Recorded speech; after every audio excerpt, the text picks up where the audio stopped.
ওকে। So most probably market কিন্তু এখানে একটা বিয়ার ট্র্যাপ করছে,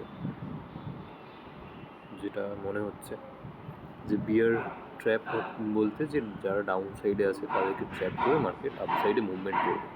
তাদের কিন্তু একটা ভালো রকম একটা গ্যাপ আপ ওপেনিং হয়েছে। কোনো রকম ট্রেড আমার নেওয়ার ছিল না। কালকে ইন্ট্রাডেতে একটা ডাউন সাইড প্রেস করেছিলাম, যখন মার্কেট এই রেঞ্জটাকে, এই 23,800 রেঞ্জটাকে ব্রেক করছিল, তখন আমি একটা ডাউন সাইড একটা ট্রেড নিয়েছিলাম এবং ভেবেছিলাম এটা হোল্ড করে যাবো।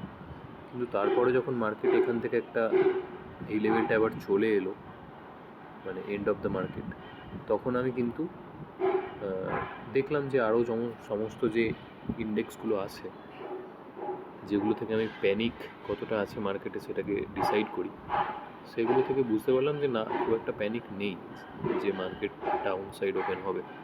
তার জন্য আমি এই ট্রেডটা ছেড়ে দিয়েছিলাম। তো এবং আপসাইডে কোনো ট্রেড নেই।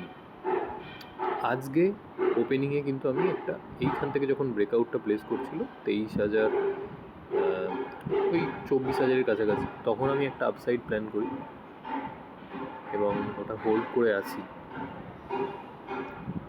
এক লট।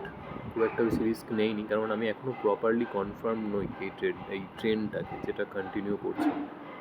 কারণ ইউএসডি-আইএনআর আজকে একটু পুশ করেছে আপসাইডে, তো ওটা দেখে একটু সমস্যা লাগছে। বাট এই যে এখন যে প্যাটার্নটা ক্রিয়েট হয়েছে মার্কেটে যদি দেখা যায়, তো এই প্যাটার্নটা কিন্তু খুব ভালো একটা প্যাটার্ন। ওকে, তো এটাকে বলা হয় বিয়ার ট্র্যাপ। বিয়ারদেরকে ট্র্যাপ করে মার্কেট আপসাইডে প্ল্যান করে লিকুইডিটি হান্ট করার পর।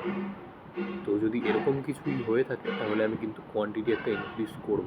আমি এক লট এখন নেওয়া আছে, এই যে আমার ট্রেডটা চলছে এখন 23,900 পুট শর্ট করা আছে, সরি 23,900 পুট লং করা আছে মানে অ্যাজ এ হেজ, এবং 24,000-এর পুট কিন্তু শর্ট করা আছে। তো এটা এখন রানিং ট্রেড।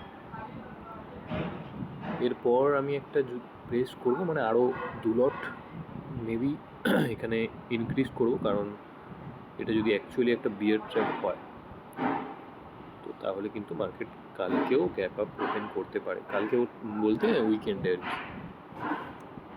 তাও এন্ড অফ দ্য মার্কেটে আমি প্রপারলি ডিসাইড করবো যে কী করা যায়।